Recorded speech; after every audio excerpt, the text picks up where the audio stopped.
আজকে আমি আপনাদেরকে দেখাবো গাঠি কচুর দম। ফার্স্টে আমি গাঠি কচুগুলোকে গরম জলে সেদ্ধ করে নেব।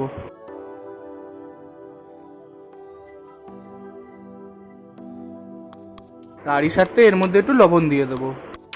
সেদ্ধ হয়ে যাওয়ার পর গাঠি কচুগুলোকে ছাড়িয়ে নেব। ফোড়নের জন্য ফার্স্টে গোটা জিরে দিয়ে দেবো। তার মধ্যে একটু কুচনো পেঁয়াজ দিয়ে ভাজা ভাজা করে নেব। ভাজা হয়ে যাওয়ার পর এর মধ্যে একটু লবণ অ্যাড করে দেবো।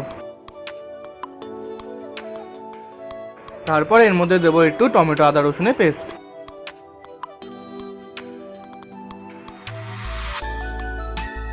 তারপরে এর মধ্যে দেবো হলুদ গুঁড়ো, লঙ্কা গুঁড়ো, তারপর জিরে গুঁড়ো দিয়ে ভালোভাবে কষিয়ে নেব।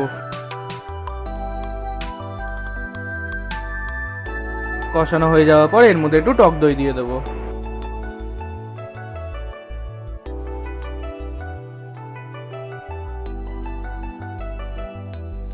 আর লাস্টে এর মধ্যে গাঠি কচুগুলো দিয়ে দেবো।